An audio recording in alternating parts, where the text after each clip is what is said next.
Good morning and good afternoon. Welcome to another episode of Before Coffee. It is Good Tues-News Day. That's right, we're covering all that good news that we can find about people all over the world, and good things are happening to them, and sometimes good things are happening to you. So, this is Before Coffee, the father and daughter comprehensive news of Planet Earth podcast, where we look up our stories 10 to 15 minutes before we start, and we have no caffeine in our bodies. So let's get those headlines and see how we're going to read these stories. Today on Before Coffee, digital characters can help people who hear voices, new research shows. The first salmon since 1912 spotted as the Klamath Dam is removed, and New York mulls criminal charges for oil executives. Man sees deadly brain tumor shrink by half thanks to a new treatment. A man swears an oath on river water, and Egypt is declared malaria-free. Dangling a carrot, how Netflix are luring Hallmark viewers with a hot snowman. And it's Good Tues-News Day, and it's National Cat Day, so it's going to be a perfect day for bad puns on October 29th, 2024 on Before Coffee.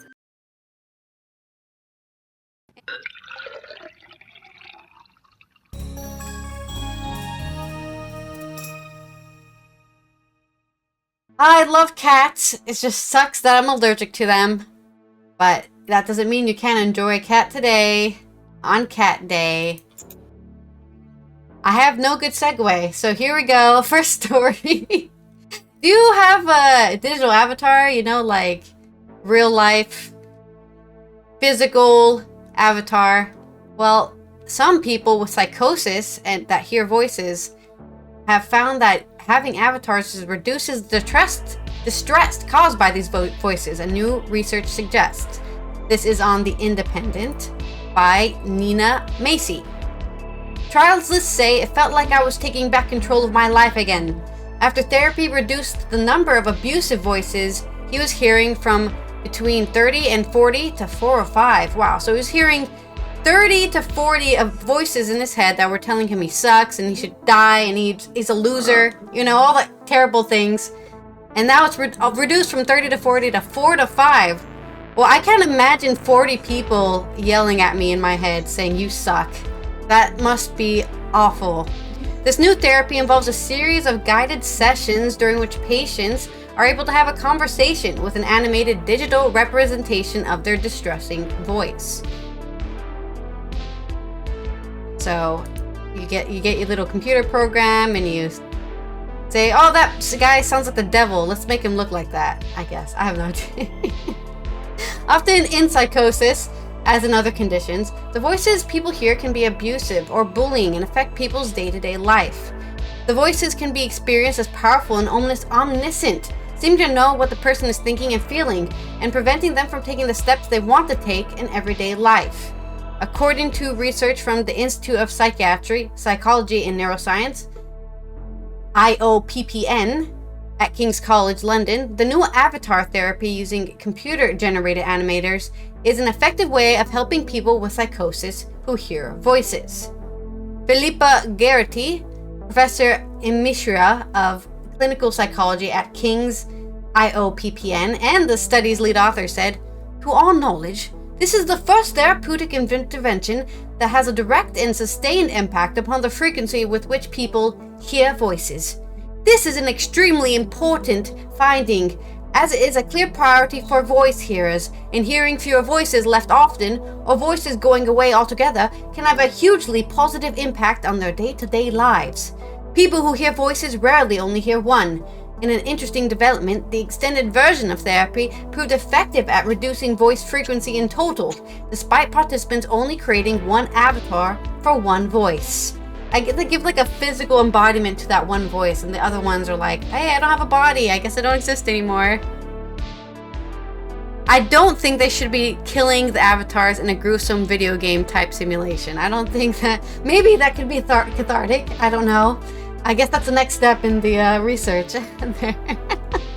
Nick, who took part in the Avatar trial, said, "When I had the therapy in 2015, I was hearing up to 30 to 40 abusive voices a day, and it brought down to about 4 or 5.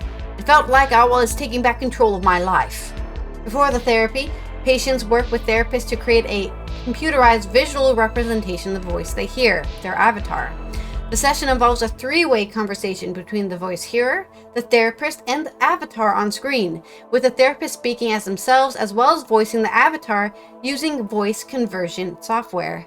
The avatar's likeness and sound is made to match the description provided by the patient. He looks like an eyeball, but he's 3 eyeballs. Alright, we can make that easily for you. Over several sessions, participants learn to stand up to the voice and take control. The researchers recruited 345 people from 4 centers linked to University of Glasgow, Manchester, UCL, and King's.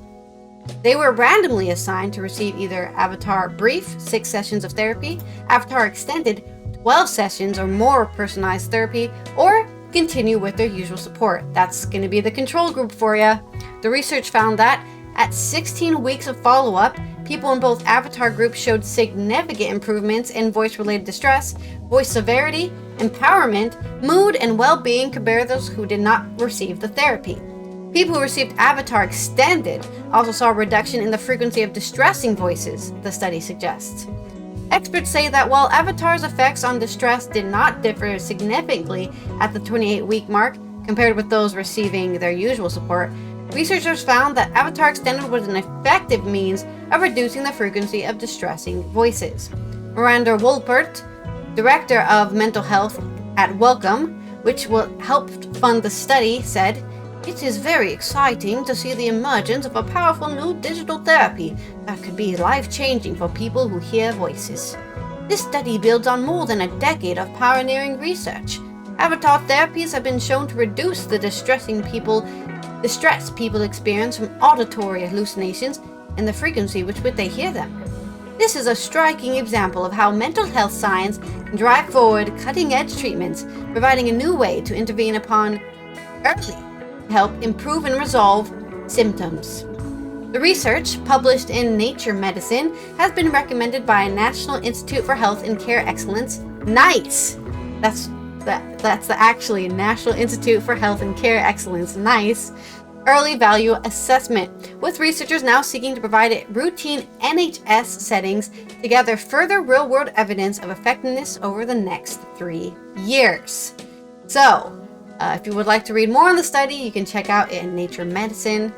And good news for anybody out there who is suffering from psychosis and voices. You may have a treatment coming to you soon, thanks to this study. So, pretty nice, pretty good news. I do not know why everything keeps on disconnecting from my computer, but your next story. Am I disconnected? Yeah, my keyboard Okay, keeps we're going to disconnecting. go down. It's Good Tues-News Days. Go to Good Tues. Good news in Oregon, state of Oregon. This is for Andy Corbley of the Good News Network. First salmon since 1912 spotted in Klamath Basin just weeks after dam removal in Oregon. The little fellow carried the flag for his species' triumph return into the Klamath River Basin following a massive recent dam removal. On October 16th, a full-run Chinook salmon was identified by the Oregon Department of Fish and Wildlife, the ODFW, in a tributary to the Klamath River above the now demolished J.C. Boyle Dam, becoming the first fish to return to Klamath Basin in Oregon since 1912, when the first of 4 hydroelectric dams were constructed, blocking migration. The salmon and others likely traveled about 230 miles from the Pacific Ocean to reach the tributary, even though all 4 dams were removed just 2 months ago. Fish biologists have been surveying the Klamath River and its tributaries since the dam removal as part of the agency's responsibility to monitor the repopulation of various fish species to the basin in collaboration with the Klamath tribes.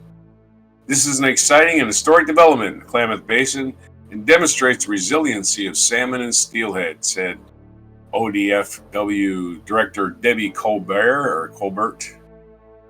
It also inspires us to continue restoration work in the upper basin. I want to thank everyone that has Yes. contributed to this effort over the past 2 decades.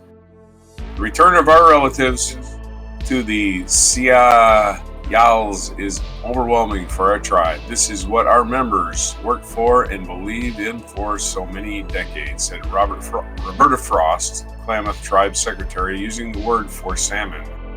The word for salmon is Ciyaal.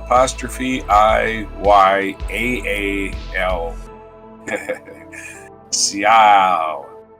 I want to honor that work and thank them for their persistence in the face of what felt like unmovable obstacles. The salmon are just like our tribal people, and they know where home is and return as soon as they were able. Mark Herford, ODFW's Klamath Fisheries Reintroduction Project leader, was part of the survey team that identified the fall run Chinook. His team was ecstatic when they saw the first salmon. We saw a large fish the day before rise to the surface in the Klamath River, but we only saw a dorsal fin, said Herford. I thought that was a salmon, or maybe it was a very large rainbow trout. Once the team returned on the 16th to 17th, they were able to confirm that salmon were in the tributary. It took 20 years of advocacy and legal challenges from the York tribe and other tribal, local, and federal groups and agencies to see the 4 dams on the river demolished. It began in 2004 when a waterfall volume into one of the reservoirs downstream led to overly warm, overly stagnant, and an outbreak of disease. Tens of thousands of salmon died, and an investigation into the causes discovered that it had been negligent monitoring of water flow from the Iron Gate Dam. This raised the inquiry as to whether the dams, which had ceased to be a significant electricity source in the community, were still necessary. So good news for the trout and the salmon returning to their spawning areas. Vanka has a question in this. chat here, which is, when can we start fishing the salmon after this?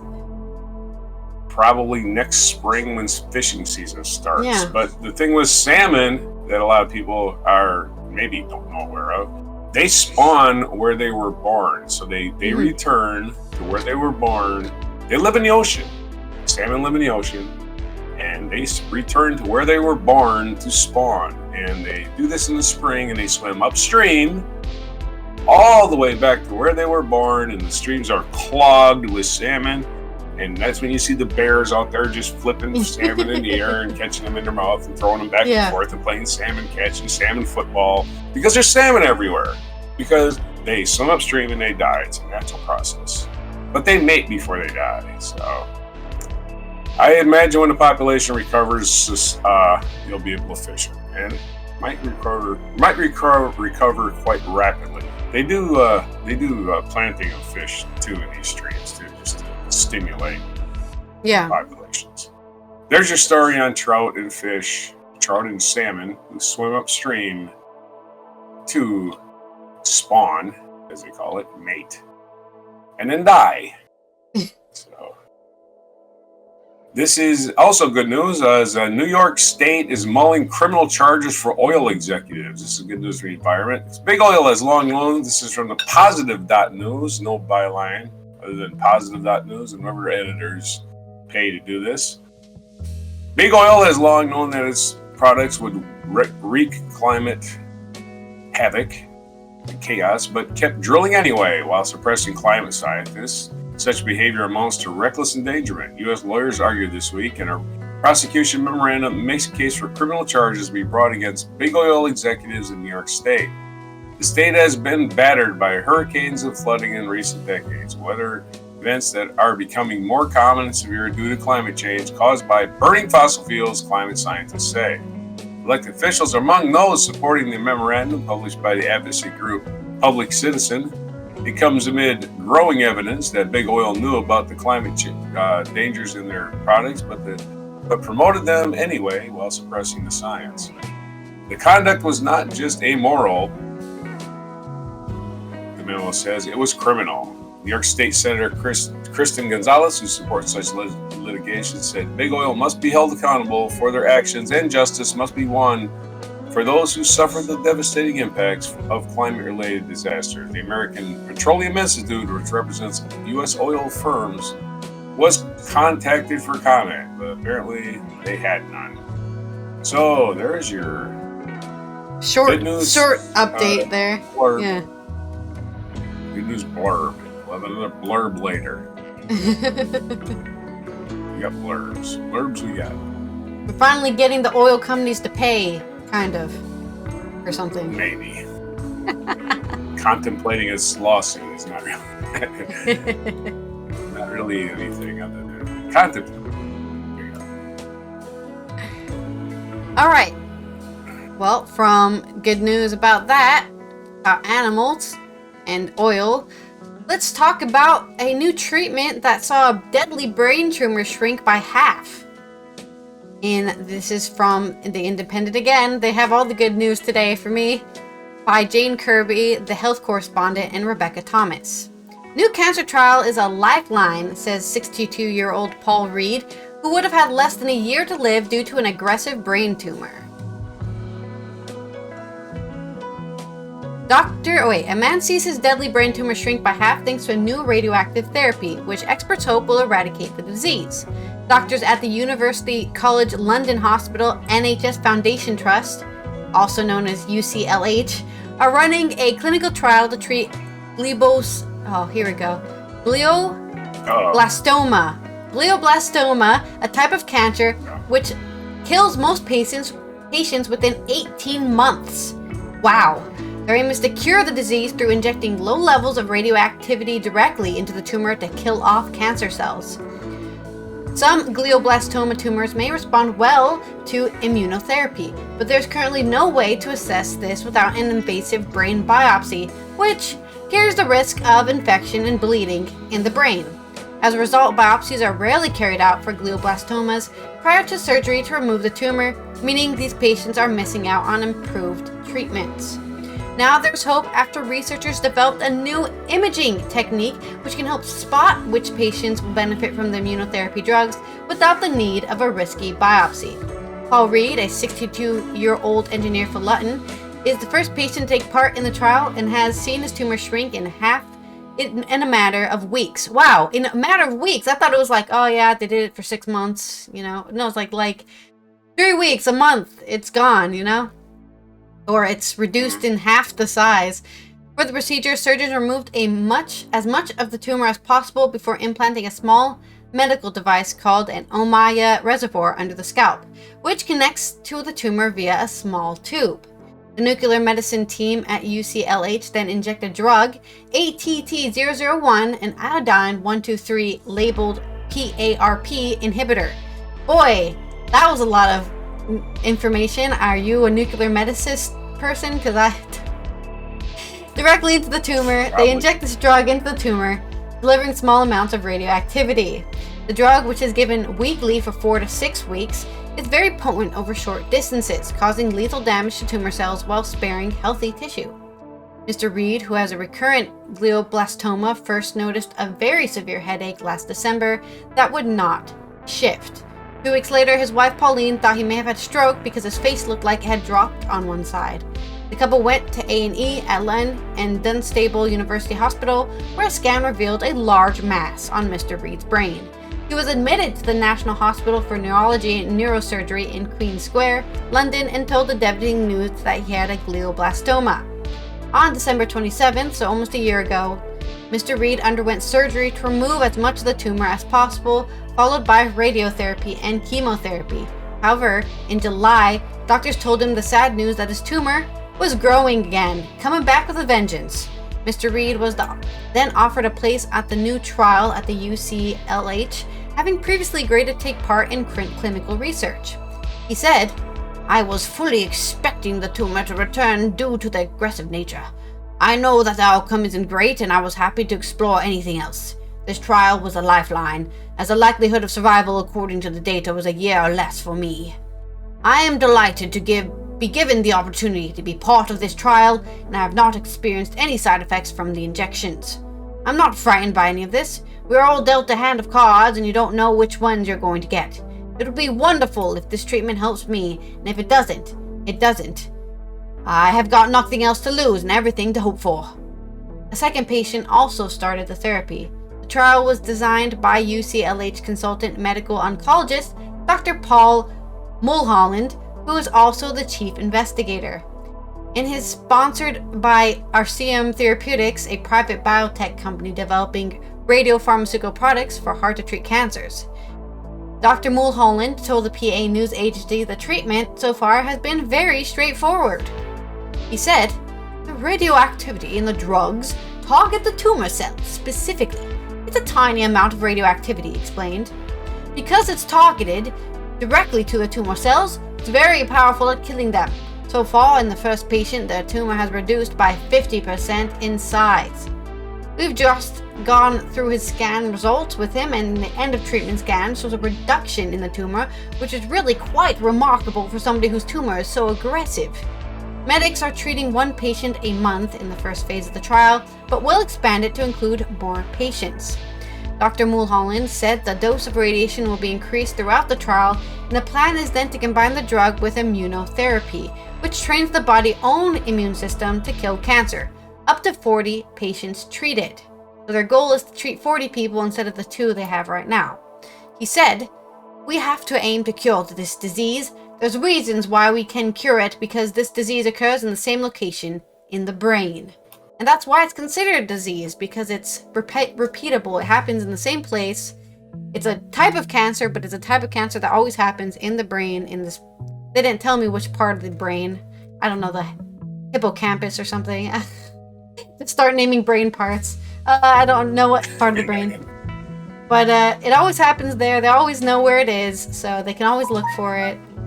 And they're going to fight it with very, very powerful radio pharmaceuticals that have a very short life, so they basically nuke it and then leave, or they're dead. So, good news for anybody out there who might have a loved one with a glioblastoma, is there might be a possible trial you could join in, and maybe even help save other people from this terrible disease. There's my 2, that's another story on curing stuff, and on to yours. Okay, another blurb. He doesn't go Hulk News, because of the Egypt. treatment. Sorry, I just saw somebody in the chat was like, hopefully he doesn't go Hulk. I don't think he's gonna, it's not gamma waves. It's not gamma. Yeah. Maybe turn into a spider, too. Yeah. Spider-Man. We need some mutants, man. We need more mutants in this world. Anyway. Egypt declared free of malaria in Blurbville today in positive.news. Egypt has been declared malaria-free by the World Health Organization, becoming the 44th country to stamp out the disease. Malaria is as old as the Egyptian civilization itself, but the disease that plagued the pharaohs now belongs to its history, said the WHO chief Tedros Adhanom Ghebreyesus. Try it again. Let's call him Abby. Sure. Abby. Let's call him Ted. Yeah. Let's call him Ted. Old Tedros. Egypt's achievement follows a nearly 100-year effort by the country to defeat the disease. Malaria diagnosis and treatments are provided free to everyone. Health workers have also been trained to detect malaria at borders. Egypt's good news came as the WHO announced that Vietnam has eliminated trachoma, the leading infectious cause of blindness. India and Pakistan were both declared free of the disease earlier this month. All right, so there's your good news. More diseases just getting stomped down. Hell yeah. Yeah, getting rid of malaria just in time for the anti-vaxxers to come along and bring it back. Because they're all morons. I know science. I saw a YouTube video on it. Okay, got it. You're a scientist now. You saw YouTube. Right on. Anyway, this is For the Love of a River. This is the story, title of the story by Oliver Balch of positive.news.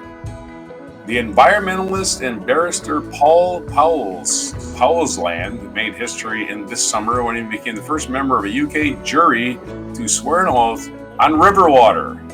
Powlesland, the co-founder of Lawyers for Nature, explains why he considers the river rotting to be sacred. River rotting. R-O-D-I-N-G. Not rotting, it's rotting. Like putting a rod in it. Maybe it's roding. Yeah. Maybe it's roding, because there's only one. Because they're Let's British. call it roding. The river roding to be scared. Sacred. There you go. I swear by what? The options for members of the UK jury are fairly standard. By Almighty God, by Allah, by Were Guru, or on the Gita. Paul Powsland chose none of these when he was called to jury service in July. Instead, the 38-year-old barrister opted for the river roding from her source in the Mohill Green to her confluence with the Thames. Powsland admits that the judge was a little perplexed at first, but after some discussion, he let the unorthodox oath slide. This was partly because Powsland also declared the jurors' secular affirmation to make sure that legal boxes were ticked, but mostly because the judge believed the sincerity of the river lover's position. I explained that I believed the river to be sacred, but also I could demonstrate that it wasn't just something I was saying, but that I do care for the river constantly in my spare time, says Powsland. He's not exaggerating when not donning his barrister gown and advocating in court, usually on housing or employment issues. He's dredging rubbish from the river rotting on his way. A river roding, I guess it's roding. The river roding on his canoe, or planting trees or placing benches along its banks. As founder of the River Roding Trust, Powsland has made it his business to protect and help regenerate the 31-mile river, which rises in a patch of rural Essex and then flows westwards towards London, traveling under the M25 before ending up in a heavily urbanized borough of Barking. It's a town called Barking. The borough of Barking and Dagenham. I want to live in Barking. I want to have 15 dogs and live in Barking. Anyway. The latter provides the mooring point for the 45. The latter, which means Dagenham. Dagenham provides the mooring point for the 45-foot narrowboat that Powsland has called home for the last 7 years. Pretty as the reed beds that ultimately surround the barge are, the barrister admits that the kilometer or so long stretch where he concentrates most of his conservation efforts is on a knife edge. Over the last 200 years, humans have completely abused it. Around me, there's a motorway fewer than 100 meters away and surrounded by housing estates, warehouses, train lines, and pylons.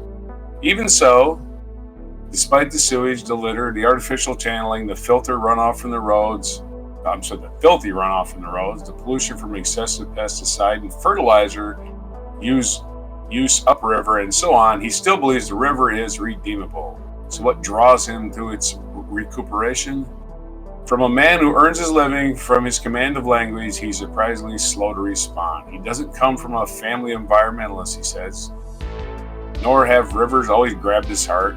His is a gradual passion born from years of living on the water. Before Barking, he spent 5 years in the canals of East London.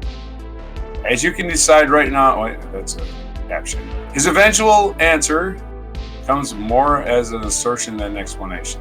Something magic happens when you get to know a specific part of nature, and for me, that is the roding. Just as every river is different, so are the effects they have on different people, he concedes. But what all rivers have in common is their longevity. Almost all predate us, and likely as not, almost all will outlive us. In that primordial fact, there lies a respect and admiration and aversion to the human-centric narrative that we all tell ourselves, he says. His advice to others: find a river nearby and just spend time on it, or by, or in it, walking its banks, watching its moods, wading in its shallows. Naturally, over time, the time spent just instills a connection and love, and from that love springs an equally natural desire to care for it. Through Lawyers for Nature, an advocacy group he co-founded, Powsland is pushing for the UK to formally grant rivers a legal right of protection. The jury is still out on whether politicians will act. In a way, it doesn't matter, he says. More important is the people power. You can decide right now to become a guardian of your local river, to hold it as sacred and look after it and care for it on that basis. So, quite rightly, does Powsland solemnly, sincerely, and truly declare. I swear an oath on my river, he says. And there's your story. I do want to confirm that is roading. I just looked up a video about river roading, and so it is roading. That's how you say it. You're correct. I called that one. I only had one D. Right? It was rotting. Yeah. It's a very big thing. The video I found was like a 32-minute video on two men just like, yeah, we're going to road this river all the way from the bridge all the way to another bridge because it's full of trash. It's literally, mucky, and there's actually acts, according to this video that I watched the 3 minutes of. There's supposedly acts in law that say, it is a British right to be able to transport yourself over the water. So they can't get in trouble for doing it, right? It's your protected right to make sure that a waterway is passable via boat. So yeah, if you are living in the UK, nobody. Sorry. You didn't mention how much motors dump in water, because motors, outboard motors, dump oil in water constantly. That's what they do. They just constantly dump oil in water. So those are always toxic for rivers. But I guess if you're living in the UK and you walk by a ditch, what you think is a ditch, and it's actually just like a waterway that used to be, but it's so clogged, right, with trash. It's just a little stream instead of an actual little river that goes through, under somewhere in London, somewhere most likely. I'm sure there's places like this in Manchester and Birmingham. They don't get dredged. They just build up with silt. They build with silt and sediment, and it just becomes more disgusting. Exactly. So, hey, this is your sign to go out and go river roading and save your local river. Care about your water that's around you. Exactly. I mean, everything he said was right. Everything the barrister was quoted on saying, right? Care about your environment. He's a barrister. Oh. He's a learnt scholar. Learnt scholar. And he's taking care of the rivers. Hell yeah. Like a decent person. He's being a decent person. Be a decent person, for God's sake. What other choice do you have? Anybody can be shitty, Care about the place around you. For one thing. Nobody. Anyway. Okay. You might be scared of them, but you don't like them. From river roading to, I guess, horny women luring, we've got Netflix are trying to lure Hallmark viewers onto their platform with a hot snowman. This is good news for everybody who likes hot men working on your roof in the middle of winter with no shirt on, as it's happening. This is from Stuart Heritage on The Guardian. Thanks to the increasing competition, rising subscription cost, and the maddening policy of canceling shows right at the moment they start to get good, Netflix isn't the cultural behemoth it once was. However, the good news is that they are now approaching Christmas, the time of the year where Netflix gets to roll up its sleeves and show everyone its muscles, which is another way of saying that it's just made a movie about a woman who wants to have sex with a snowman. Hot Frosty, that's right, the title is Hot Frosty, for that is the film's name, is the story of Kathy Lacey Shubber and a woman who is starting to emerge from grief after the death of her husband. As per the trailer, one day she is walking home when she sees an incredibly buff snowman with a six-pack and meticulously modeled nipples. Taken by the majesty of this weirdly sexy snowman, she drapes her scarf across it and it comes to life. And now he isn't just a sexy snowman, he's a sexy naked human with limited intelligence. And Kathy is into it. The tagline to the Hot Frosty isn't "This Christmas, forget about your dead husband by having it off with some snow," but it probably should be. Yeah. Do you see? There's a trailer. Yeah, I mean, go check out the trailer, I guess, if you want to see something. I mean, I could play it, but we'll probably just get copyright strike from showing a trailer on a show. You didn't react to the trailer enough. Nowhere but Netflix would even think about making Christmas film about a woman who regains her passion for life by ogling a snowman. The Christmas movie business is by and large in the toilet. Films like this at the lower end of the budget are also identical that they're no longer really fit for a purpose. Thanks to Hallmark's decision to churn out dozens of dirt cheap Christmas movies every year, you don't even need to watch one anymore to know that the vast majority of them are about hard-nosed, big city career women who return to their sleepy hometown for Christmas and find themselves falling for the simple charms of a local man, played by the closest thing Hallmark can get to a Labrador in a plaid shirt. There are millions of these films, billions. Entire generations have grown up watching them, to the point that now they unconsciously equate Christmas with the notion that female ambition is wrong. The bigger budget films are even worse. This year's Christmas tentpole is Amazon's Red One, which looks dismal. The premise, The Rock rescues Santa, is bad. The production, delayed and wildly over budget thanks to reportedly in part to The Rock turning up 8 hours late repeatedly, sounds cursed. The trailer is cavalcade of lazy, well that just happened, quipping, and if Red One is the future of Christmas movies, you can at least count Stuart Heritage out. He's not interested in The Rock saying, well that just happened. But perhaps it isn't the future of Christmas movies. Hot Frosty is a film about a woman bonking a snowman. It doesn't look good on paper and it might not even look good on screen, but it has somehow captured the public imagination like no Christmas film in living memory. Nobody expects it to be a masterpiece, but everyone seems to have entered into it with such a loosey-goosey, anything goes spirit that it just seems irresistible. The entire purpose of a Hot Frosty is to exceed your low expectations. And isn't that what Christmas movies are all about? You sense that Netflix has been building up Hot Frosty for a while. As far back as 2015, it was playing with the form by making a Bill Murray Christmas special, and its Princess Switch trilogy, a cross between The Princess Diaries and The Parent Trap, seems to delight in weighing itself down in more madcap lore than it can possibly handle. It has movies about Heather Graham spending Christmas with her frenemy, Christmas films where Lindsay Lohan loses her memory in a skiing accident, a Mexican film called Grumpy Christmas, and let's not forget, in Klaus, it made one of the best animated Christmas movies of all time. Netflix has been so consistent at putting out Christmas content and gently nudging at the peripheries of what a Christmas movie can be that you could be forgiven for thinking that it had already made a festive film for everyone. However, one demographic remained unattended. Horny little weirdos who want to see Lacey Chabert get steamy with the sexy snowman. Thanks to Hot Frosty, that gap has now been filled. Congratulations, Netflix, and anytime you'd like the script about a reindeer with an unnaturally large penis, please get in touch with Stuart Heritage. So there's your good news for getting hot and horny for Christmas. You know, it's cold out there, so stay inside with your Netflix and chill.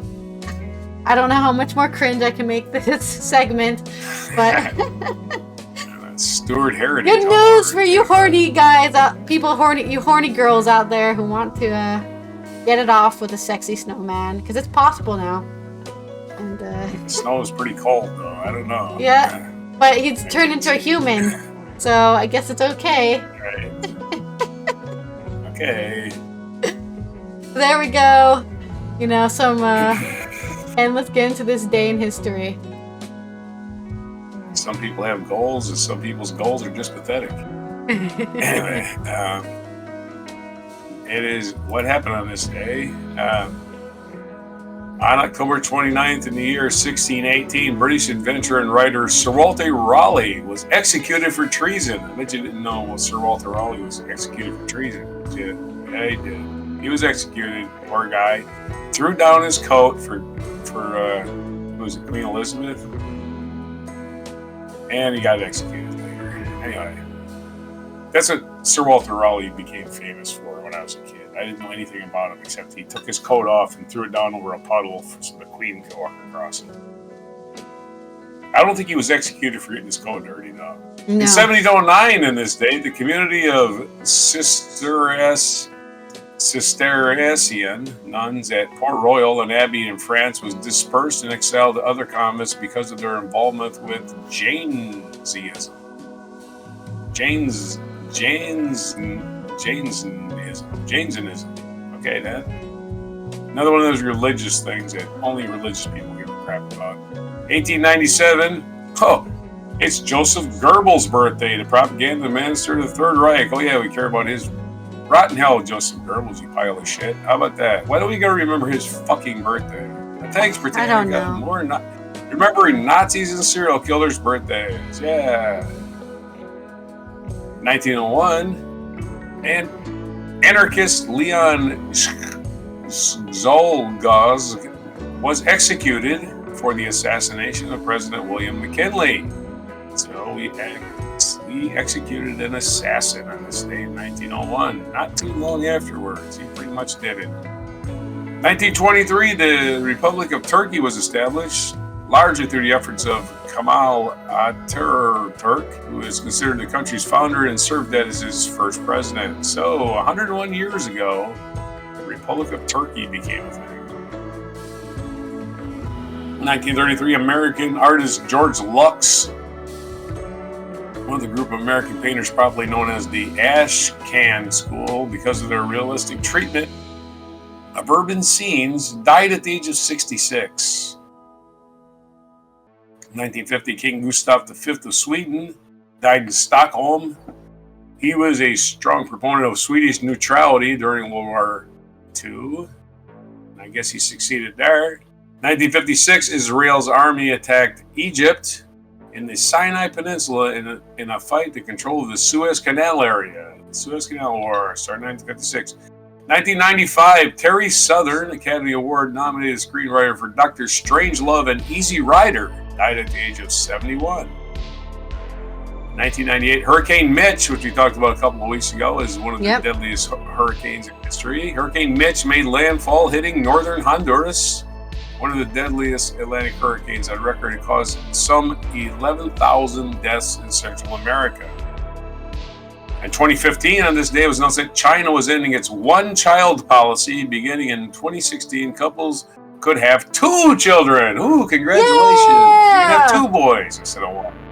Because they were all having their female children aborted, and China's population is basically going into a free fall even to this day.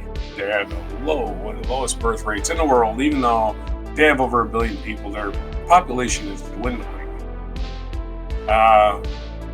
A featured event 1929, the collapse of the U.S. stock markets. Just 5 days after 13 million shares of U.S. stock were sold in one day in 1929, an additional 60 million shares were sold on this day, called Black Tuesday.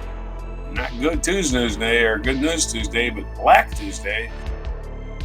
Happened on a Tuesday in 1929, and also further fueling the crisis known as the Great Depression. Before that, it was just the fair to Midland Depression. Then it became the Great Depression. Our feature biography is Ellen Johnson Sirleaf, President of Liberia. She was born October 29th, 1938, and she's her 85th birthday. I don't know if she's still alive, but it's her birthday today. My 86th birthday, as Britannica still takes us 2023, even at this late date. She's 86 today. She was born in Monrovia, Liberia. Apparently still alive because she doesn't have a death date on here. Other birthdays today, Fanny Brice, American actress. We already covered Nazi Joseph Goebbels. Don't know why we got to mention him twice. Ellen Johnson Sirleaf, we mentioned. Richard Dreyfuss, American actor, was born in 1947. Richard Dreyfuss, famous in a lot of movies like Mr. Holland's Opus, Close Encounters of the Third Kind. Oh, The Graduate. The Graduate, where he's a young guy and he's getting seduced by Mrs. Robinson.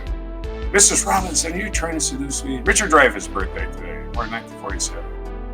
In 1950, Abdullah Gül, we already did that. The president of Turkey, born in 1950. So Turkey was born as a country in 1923, and in 1950, one of their leaders was born on the same day. Isn't that interesting? Interesting to me, anyway. Interesting indeed. Yes. And what day is it today? We already know it's National Cat Day.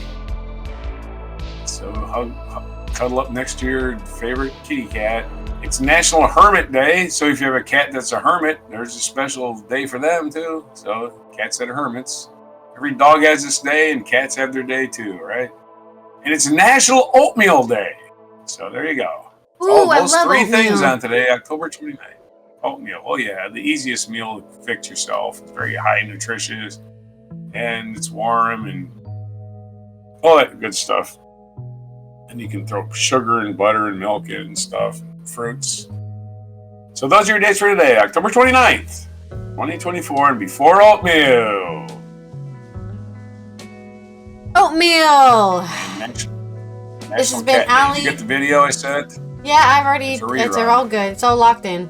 This has been Ally from the Netherlands. I hope you guys are gonna have, and if you aren't, having a good Tuesday, because it's a good news Tuesday. So look at the positive things. Go out there, find a river, clean it up, drink some trash out of it, eat some salmon from your locally caught river, and I don't know. Celebrate not having to worry about glioblastomas. Celebrate rivers. It's rivers. Yeah, celebrate rivers. We will see you tomorrow for Wacky and Weird Wednesday, in which we will be covering the weird and wacky things that have been going on all week and on Wednesday. So don't forget to subscribe if you're not already, and of course turn on that notification bell so you know when we go live and post a video. Let's go ahead and watch our cat-themed mic drop moment. I already saw it. Yeah. We've run this before, but it's cat day. So. It's cat day. Video settings. It is cat day. You might want to. It's the remix version. I like the. Can you hear me, Josh? I like the guy. The one lawyer doesn't smile and filter really. I don't know how to remove it. I got my Oh, the kitty's crying. I'm prepared to go forward with it. I'm here live. I'm not a cat. I'm not a cat. Yeah, you're a kitten. I love this. This is why the internet exists, by the way. These kind of things, not what we're doing. Just for some guy's daughter to be playing with the filters on his laptop. I'm not a cat. I'm not a cat. I can see that. I'm not a cat. I'm not a cat. I'm not a cat. Filter. Oh, I'm not a cat. Great, brilliant, amazing. Wait, Always, he's not a cat. never has been. Never The has. brain All right. rot of just knowing all the memes is so.